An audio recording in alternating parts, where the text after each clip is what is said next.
What is going on, everyone? Welcome to another edition of the pregame show with a little hint of what to expect. Going to try something a little bit different today. Instead of having two separate shows for what to expect in the pregame, figured why not combine them? Because quite frankly, they can kind of just conjoin together anyway and make for a good show for y'all. Hope everyone had a good week. I hope you are ready or as ready as some as you can get from the sounds of it for another weekend of Gamecock football. Gonna attack the pregame part of this, and then we'll get to the what to expect thing in a little bit. But it's just for the offensive side of the ball for South Carolina because, and I mean this with all respect, I think you are just who you are right now in defense. I don't know if it doesn't look like there's much willing for change. I think you have shown the capability of playing good and doing well, but you haven't played a complete game.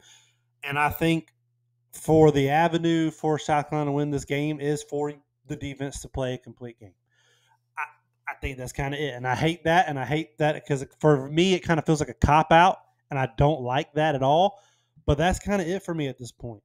It's hopefully your playmakers, because you have some, and Kilgore and Nick Manwari. Debo can be one at times. Sanders can be one.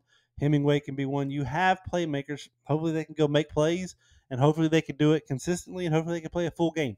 That's kind of what you have to hope for at this point on the defense side of the ball.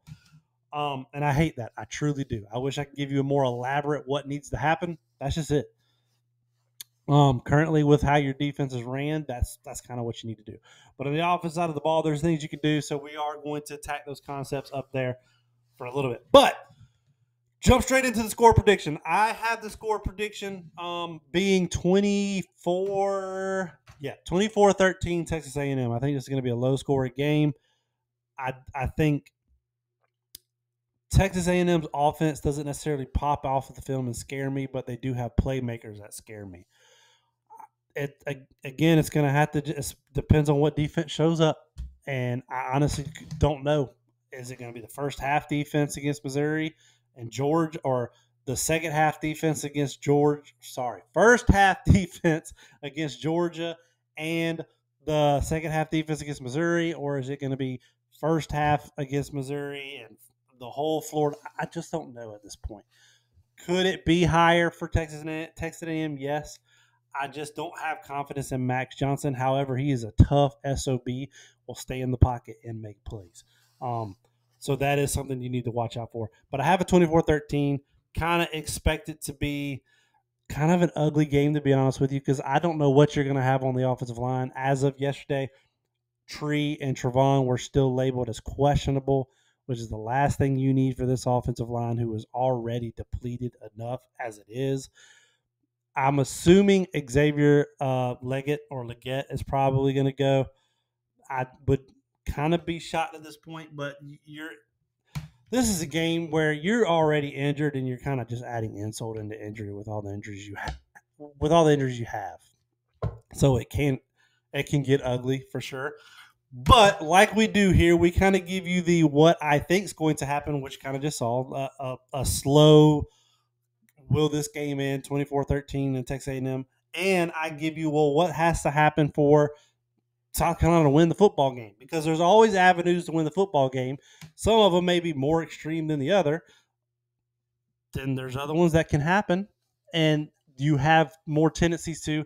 And if you remember last week on the pregame show with Missouri, I projected or gave a little spoiler alert of having I was going to have South Carolina upset at Texas A&M, but there were some things offensively that I did not like seeing, especially on the offensive line side of the ball, that I didn't feel comfortable with sticking with that. So, but there are avenues of doing it, right? And the very first one is this for me. You're going to have to spread out Texas A&M, and you're going to see it here in just a second once we get the concepts going. You're going to have to spread them out. Now, what do I mean by spread out? I mean lining up in 2x2s, I'm lining up in trips, whatever the case may be. If you can and if you are willing to do it, and that's something I don't know if Loggins is willing to do because you haven't really necessarily done it all year, or at least not consistently done it, is spread out Texas A&M. When teams line up in 2x2s, trips, whatever the case may be, they have left typically a 5-man box. And when they haven't, when they've left 6, that 6-1 will have responsibilities for the running back. So you still have a 5-man box. And there's definitely easier ways to win. Now, you still have to trust your 5 to beat their 5 in that situation. But I feel like you're going to have to spread them out because the secondary, while they are good, they are not world beaters. You can get yards against them and quick yards.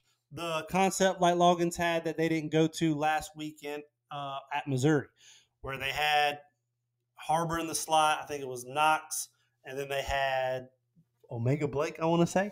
And they ran kind of a bubble screen concept with Harbor. They just didn't go to it. They went to the deep over with Leggett on the left side. But so, yeah, spreading them out is one. Lost train of thought there for a second. The second one is you're going to have to utilize Spencer Rattler's legs. He has to be a threat. And not just the threat of improvising, but and I don't know why I said that word like that. Not only a threat of improvising, but also being a threat of you use it as a design, especially when you get 5-6-man boxes. The read option has to be a thing this week, in my opinion. I know you don't like it. I know you don't want to use Spencer Rattler as a running quarterback, but spreading them out, keeping them honest, will help you out tremendously and this offensive line tremendously, in my opinion. The third thing is this. Texas A&M at times, in my opinion, at least what it looks like, will play cover 3. And there are a decent amount of things you can do to beat a cover 3. Now, they have run a cover 3 slightly different than most. And again, I'm not even absolute that they do this. It just, for me, looks on tape that way, where they'll have your traditional single high safety, and then the 2 corners will drop back and run the cover 3.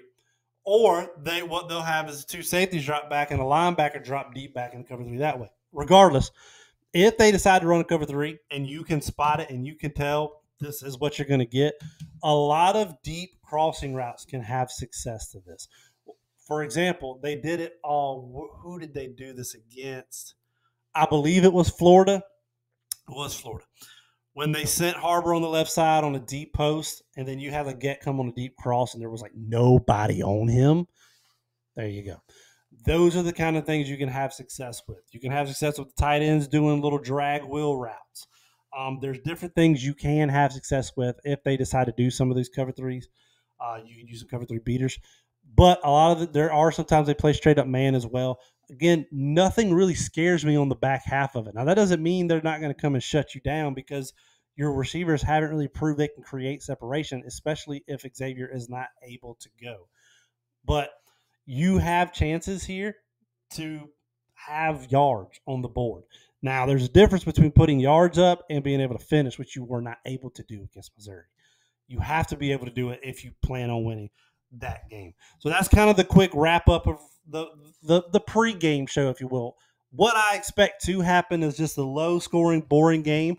But if you win, it's going to be because you are willing to spread them out. You are willing to attack the middle. You are willing to attack the seam in the cover 3. And you are willing to just say, hey, we're going to use Spencer Rattler. He's going to be a threat today. I think that's what has to happen for you to win that game. But let's look at the concepts real quick and show you exactly what I mean. All right, so real quick, and the camera's very zoomed in. I want to try to do a better job of showing y'all the actual film, because you don't really need to see me. As long as you can hear me, I guess that's really all that matters. But kind of show you the base of what they typically look like here is you're going to, it is a 4 down lineman, or 4 linemen, 2 linebackers with 5 in the secondary, but they don't do it traditionally like you at Carolina do. They have this jack, if you will, an edge player that doesn't necessarily fit the mold of a defensive lineman. He's more of your jack type position player. But that's what they're going to line up in right here. And the very first thing that you probably see looking at this is like, man. And by the way, there's a receiver and a DB that you can't see right here. The DB or receiver, and then another DB and receiver over here. I believe, let me double check. 1, 2, 3, 4, 5, 6, 7, 8, 9. Yes, I'm correct. The very first thing you probably see is all this green grass. Now, because I can't remember what exactly happened on this particular play, because I just wanted to get a couple of screenshots so you can kind of see what their defensive front would look like.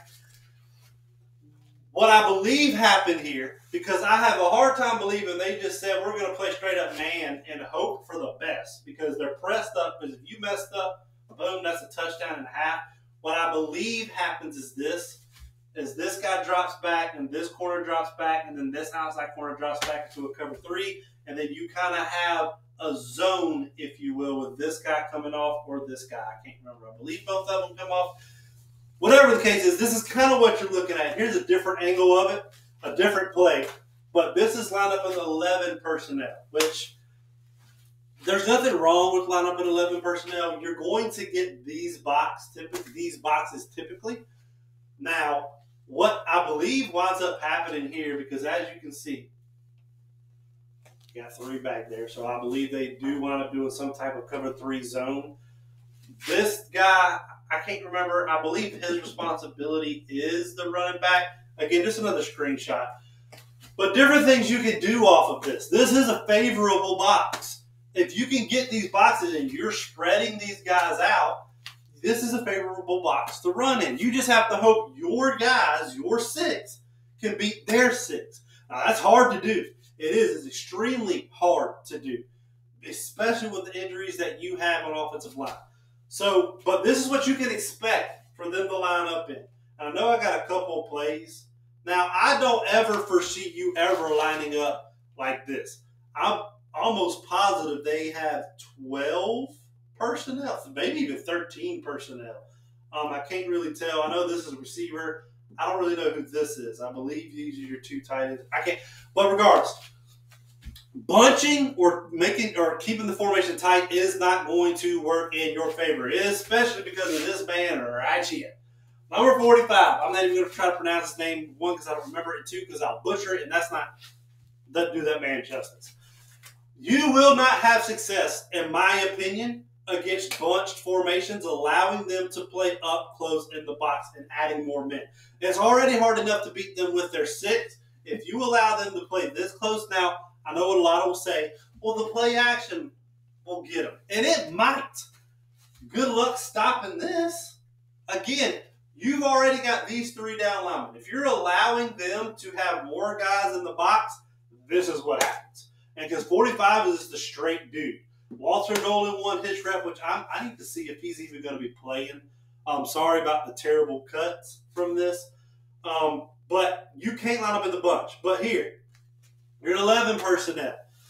You have 6 in the box. You have this jack out here, and you have a safety walking down.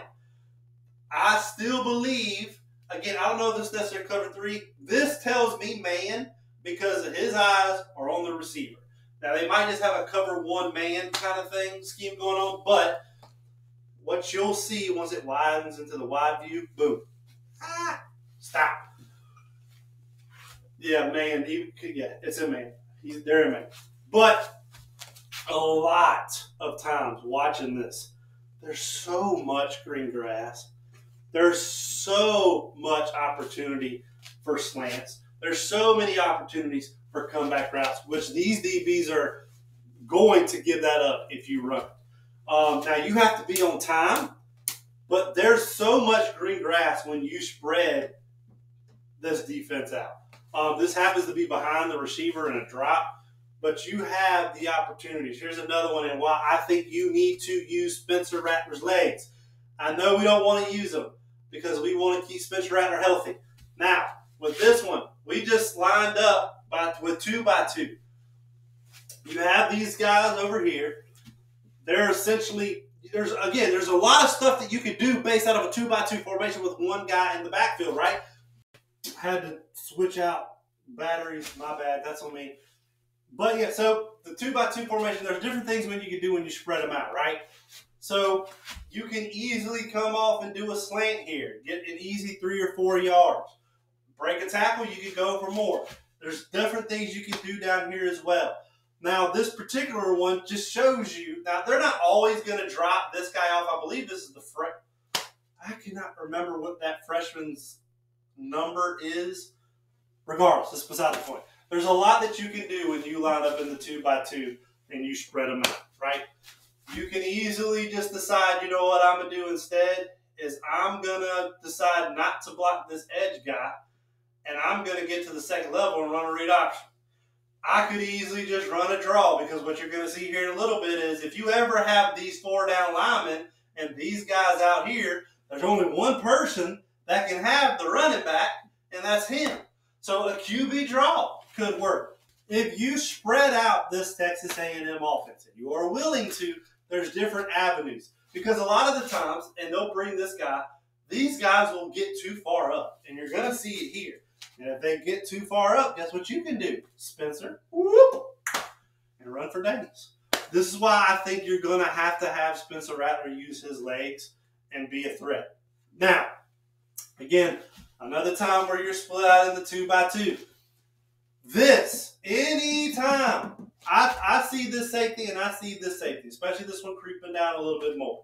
But I can almost assure you, this is probably going to be, this guy's playing this zone here for anything that comes short. This deep corner here is going to be playing at cover 3, because this is exactly what his butt's to the sideline. So this tells me drop somewhere over there at cover 3. This guy might have a man responsibility, or he might have the flat responsibility, and he might have this flat. Regardless, cover 3 is probably what's going to happen here, and you have them spread out in the 2x2. You have backer here. So what you can go ahead and do is see this is a favorable box. Can your 5 beat their 5? That's what you could get all afternoon if you're willing to do it. And again, several different things we can do here, because again, one of these two has to account for the running back. So let's just say you do decide you want to swing this guy out like a Joyner or a Juju.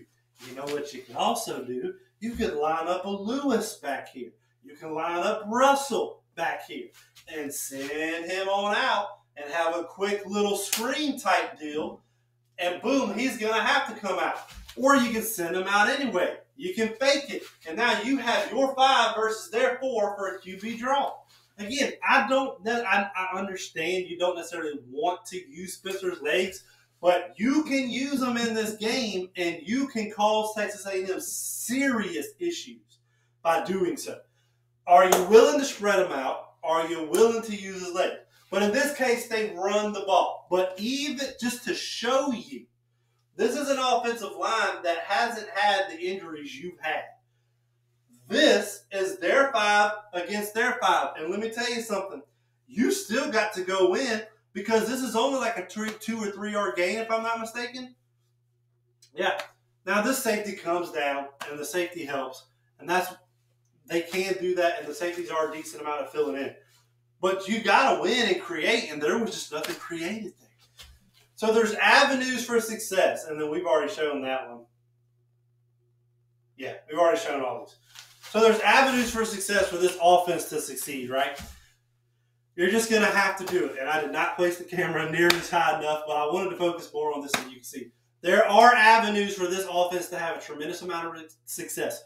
Will Dow Loggins spread the ball out? Will Dow Loggins be willing to use Spencer Rattler's leg? And I understand why you don't want to use his legs. I get it. Last thing you need is a hurt Spencer Rattler. As much as a lot of people want to go ahead and get Sellers his chance and get his games in, it's the last thing you want right now. There's pros and cons to it, I should say. But there's ways to really beat this Texas A&M defense. But you got to get the ball out quick, and you got to be willing to do something you might not be comfortable with doing. With that said, it's why I still have Texas A&M winning 24-13. But if Loggins comes out in 2x2 formations, Loggins comes out with single in the backfield, no tight ends. If he spreads out this Texas A&M defense, you can go score on this team. You can. You just got to be willing to do it. You got to be consistent, and you got to be on time. Thanks for being here. We will see you Sunday on the post-game show.